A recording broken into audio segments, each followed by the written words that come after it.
want to share with you for a few moments today on the subject, the Good Shepherd.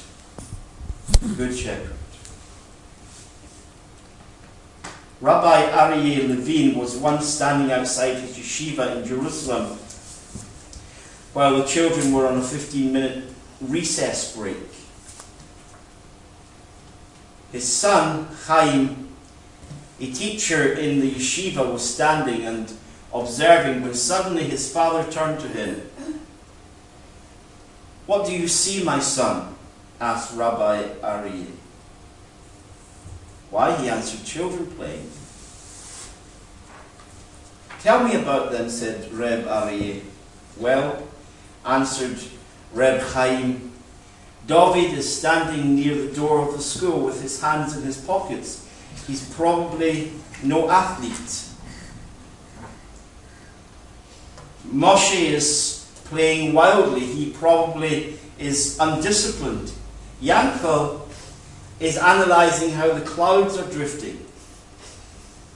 I guess he was not counted in the game, but all in all they are just a bunch of children playing." Reb Aryeh turned to him and exclaimed, "No, my son, you do not know how to watch the children. David is near the door with his hands in his pockets because he has no sweater. His parents cannot afford winter clothes for him.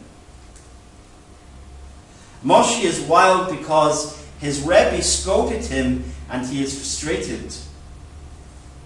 And Yankel is moping because his mother is ill and he bears the responsibility to help with the entire household. In order to be a Rebbe, you must know each boy's needs and make sure to give him the proper attention to fulfill them." Hashem favoured shepherds. Indeed, the name shepherd became a title for the kings and rulers of Israel. He called Abraham from a settled life to become a city dweller. Or rather, the settled life of a city dweller. Because Haran was a large city, and he turned him into a shepherd who crossed over the river Euphrates and took possession of the land of Canaan. The reason for this choice is obvious. There is a parallel between the work of a shepherd and that of a leader. Abraham left the land across the river. Yitzhak, on the other hand, was forbidden to go, but instead had his wife brought from there. And Yaakov fled across the river from his brother Esau's fury. But they were all shepherds. And it was in shepherding that they learned how to lead. It was essential that they did so because they each laid the foundations upon which Moshe built the nation. When the numbers involved were relatively small, Abraham and Yitzhak's households numbered but a few people, and even Yaakov took only 70 souls into Egypt with him. When numbers were so small, perhaps family loyalty may well have sufficed in order to keep discipline. But in fact, during these years, our fathers laid down principles of godly living which Hashem was later to expand upon and restate in the Torah.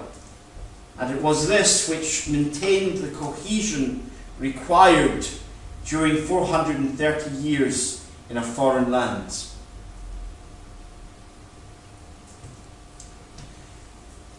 We may look at the last 130 years at the story of our people, when we've had an established community in this country.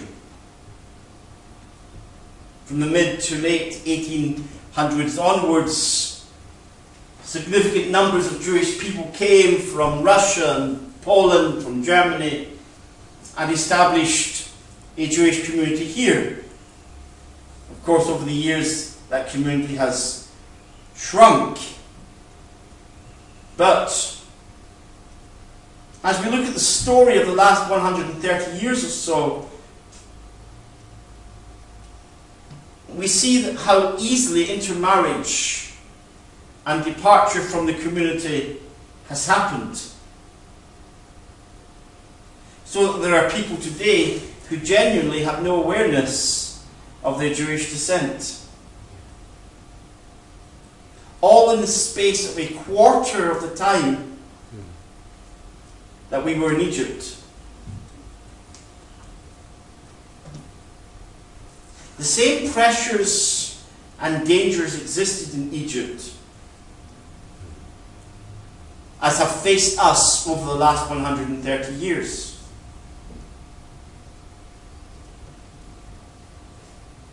We read of the son of the Israelite woman and the Egyptian father who blasphemed Hashem. We read of the mixed multitude who went up from Egypt with us.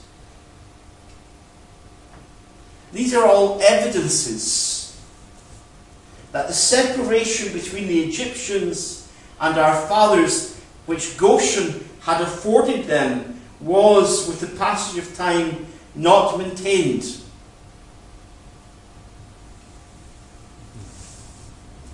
Nevertheless, these were the exceptions to the general situation. The persecution which followed the Hyksos invasion of Egypt fell upon the identifiable community of the children of Israel. So that notwithstanding the fact that leakage had begun to occur, that there had begun a process of assimilation and mingling, nevertheless, we had for 430 years or so succeeded in being a people set apart. And this was in no small measure due to the nature of the leadership which our patriarchs set up. Principally, it was a leadership which knew its people and cared for them. You remember the story of when Moshe arrived with a message from God for Pharaoh.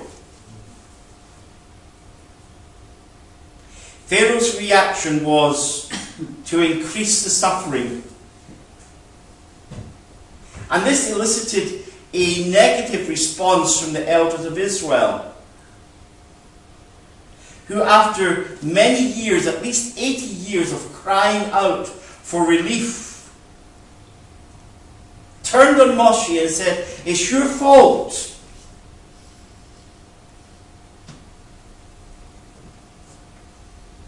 It's easy for us to look at the story and say to ourselves, how ungrateful these renegades were.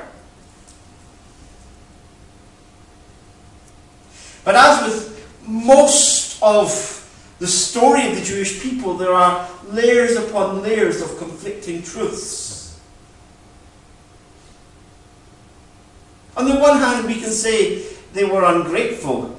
After years, 80 years or so of crying out for deliverance, God sent it, and they refused it.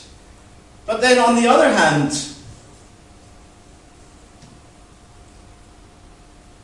they were distressed at the added suffering which the nation was to endure. Moshe had grown up as a prince of Egypt. Not for him the rough and hardy life of a shepherd. Yet, the 40 years which he spent in the desert shepherding Yitro's flocks had taught him the essentials of leadership. The shepherd must be wise to where water and grazing may be found, especially in the barren places. He must always be on the lookout for dangers and ready to enter into conflict to protect his flock, but primarily he must care about his sheep.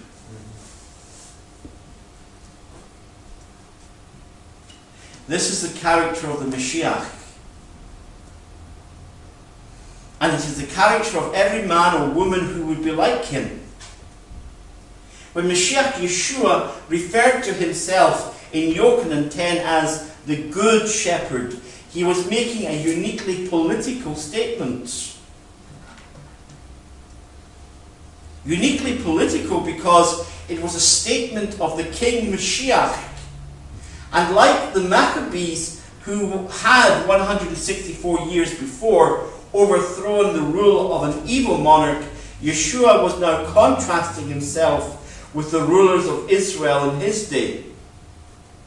He's not contrasting himself with the Goyim, the Romans, because as foreign oppressors they would never have been considered as the shepherds of the nation, but he contrasted himself with the Sanhedrin, especially the Kohanim, who made up the party of the Zedekim, the Sadducees, because they controlled the temple and its environs. They were the unwilling servants of Rome. And it was at Hanukkah, as they celebrated the rededication of the temple by the Maccabees, who were regarded as good shepherds, but who had usurped both the throne and the kahuna, the priesthood, by placing themselves in those positions as king and Kohen HaGadol.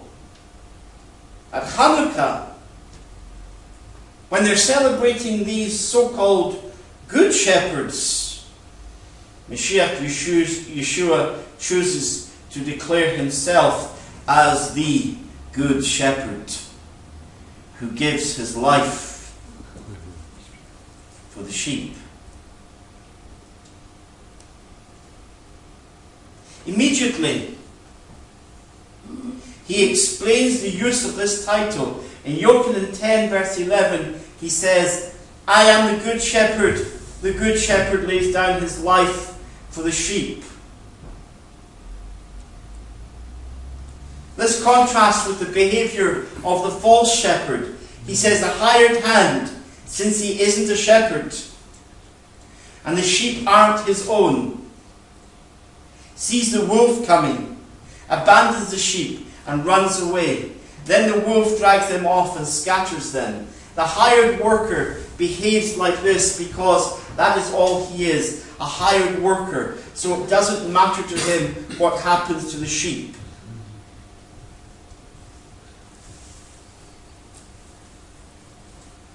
However, Yeshua adds another related principle to that of care.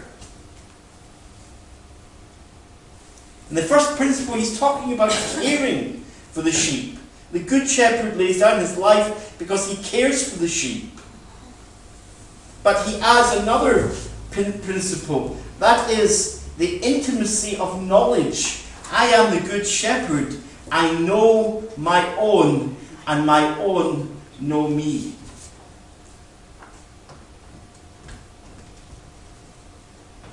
It is something he touched on earlier in the passage in verses 2 to 5. There we read, but the one who goes in through the gate is the sheep's own shepherd.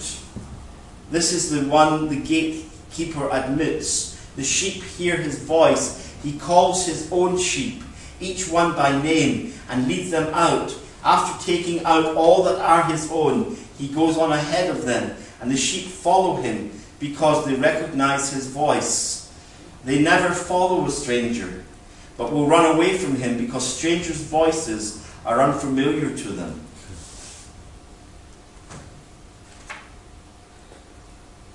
These twin principles of caring for the sheep and knowing the sheep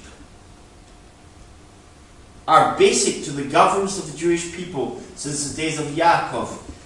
Not only were the flocks of Yaakov important to his welfare, but he was so intimately acquainted with them that he knew which to send away and which to keep, which were fertile and which were not, which would drink near the rods which he placed in the water and bear speckled offspring, and which would not. Yaakov cared for his goats,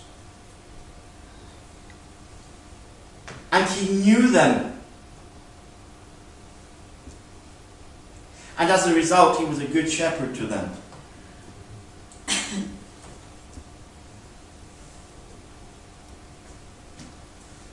To be called to leadership means to be spent and to spend of one's time and energy, to be willing to fight the enemy in the defense of one's community. The secret of the Kohanim in the Torah, as they lifted the wave offerings and burnt offerings before Hashem, was this: that they were so identified with the sacrificial offerings that they became them.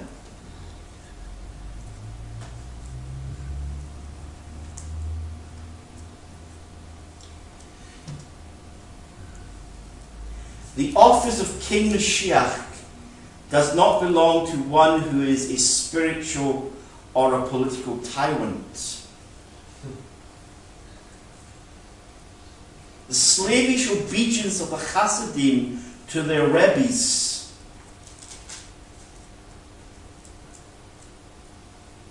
rules the Rebbes out of the running to be King Mashiach.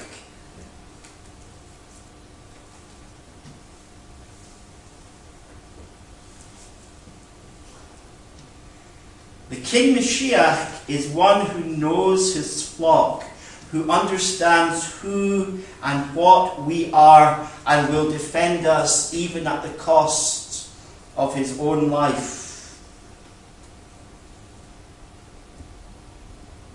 And he did.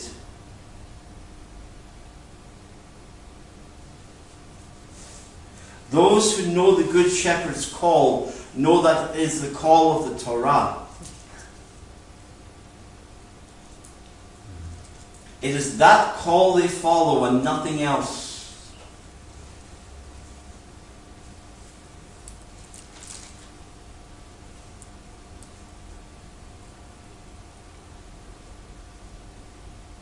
I have been mentoring over the last few months a leader in Nigeria.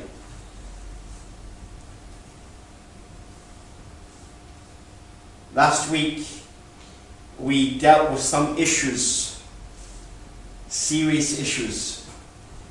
I ended my communication with him by saying, I appreciate that you have now heard things which will be shocking to you,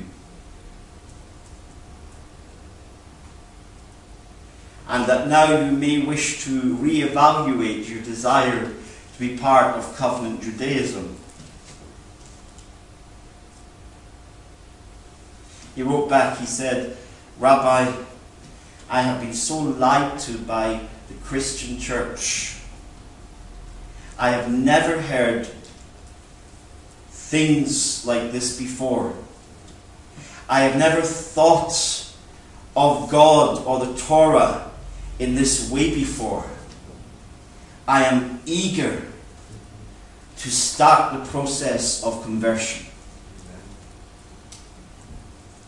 You see, the shepherd's sheep hear his voice in the Torah, and another voice they will not follow. Notice Messiah Yeshua's use of the word voice.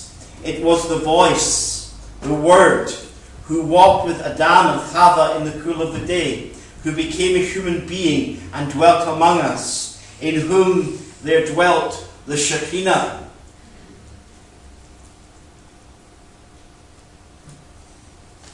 our Seder opens with Yaakov leaving for Haran. As he goes, he makes for the place Hamakom on Mount Moriah. You know, there are those today who say that the Temple Mount, Moriah, does not belong to us. Yes, there are even Jews who say it doesn't belong to us.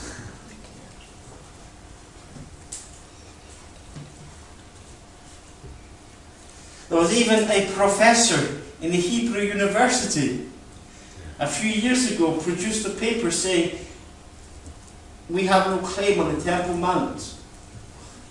Well, I don't know what language he's reading the Torah in, but today we read it in both Hebrew and in English. And you know something, in both it said the same thing. It said that Yaakov got to the place and he lay down there, and the God of Israel came, the God of Abraham, the one who said, I am the God of Abraham and the God of Yitzhak. And he said, the place on which you are lying. Now I just want to make sure that we have the facts right. Because, you know, we have been told recently that we lack love for Muslims because we don't want to give them our land. And we don't want them ruling America and those sort of things. I just want to get our facts right. Now, he went, you check with me, you tell me, please, you can interrupt me just this once, you can interrupt me and tell me if I have gotten it wrong. He went from Beersheba, he's on the way to Haran. So far, yes? Yes. And he stops at the place. And it's a place where he anoints the pillar. It is Mount Moriah, yes? Yes.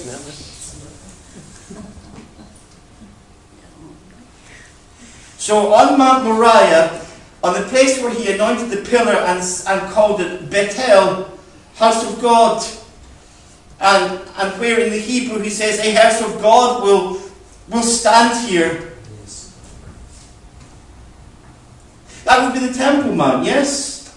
Absolutely. Hashem says, the place where you are lying I give to you and to your descendants after you, forever. So let me tell you something. All the Jews in the world, all the Jewish intellectuals in the world, thankfully there's only been a couple so far, but they could all, if they wished, produce paper after paper after paper telling us that Temple Mount doesn't belong to the Jewish people. But listen, the God of Abraham says that it does.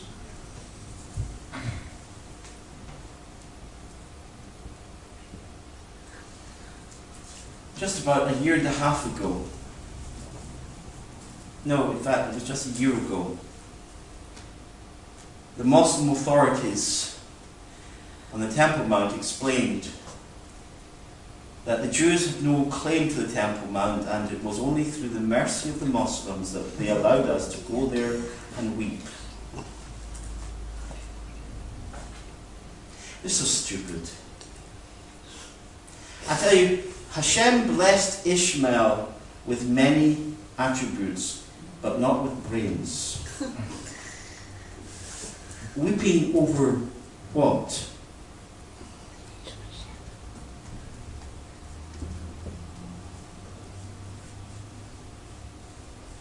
So here he is, he's leaving for Haran, and as he goes, he makes for the place, Hamakom, on Mount Moriah, where Abraham had bound his father Yitzhak on the altar, where the Shekinah of God dwelt,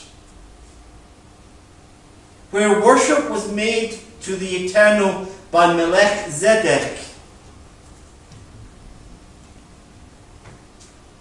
See, all of these things predate the giving of the Torah and the building of the temple.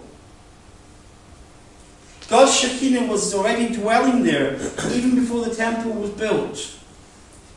There was already a priest, Melech Zedek, offering sacrifices to the God of heaven on Mount Moriah long before Abraham arrived in the land. Indeed, Abraham paid tithes to him.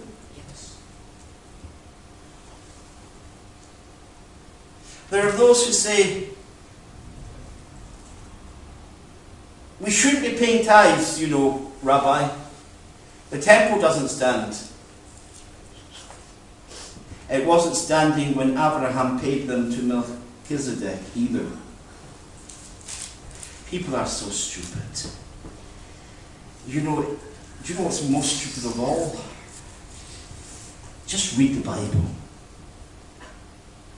It's all in there. So here he is in this place where Hashem was worshipped. That's how the Seder opens, and it closes with him returning. But this time, the angels come to meet him. Something had changed. As he's going out of the land, he goes to the place where the Shekinah is. But when he's returning, the angels go to meet him, because something has changed. When he went to Moriah, he went to the Shekinah, but it transformed him so that the Shekinah went with him.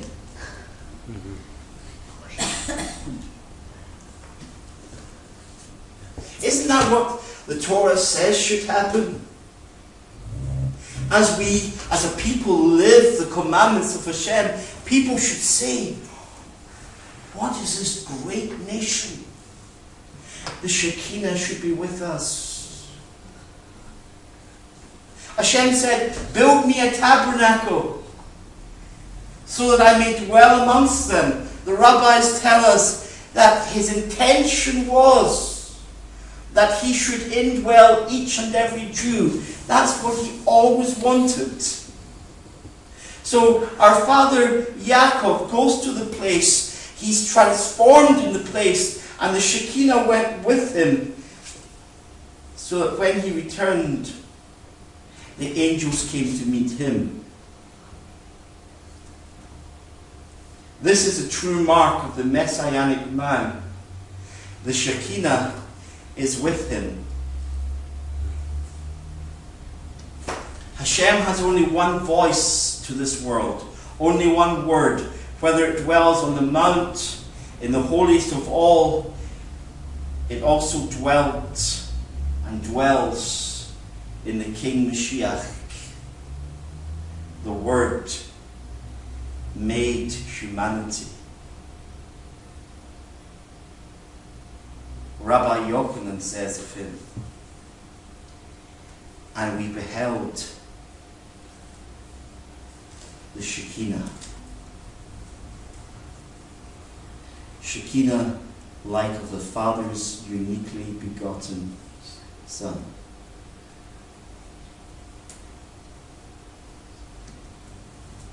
Shepherds in biblical times,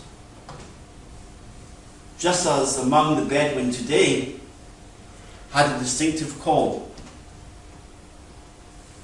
A shepherd would go into the town and leave the sheep grazing with the flocks of other shepherds. And when the time to leave came, he walked out beyond them and stopped and made his call, and his own sheep separated themselves from the others and followed him. For this reason, I say, the voice the sheep follow is the Torah. Once we have heard it, we know its speaker and follow it, and another will we not follow, because his voice is unfamiliar. Let us follow the Good Shepherd this week, this month, this year, and always, until he comes. Shem Yeshua.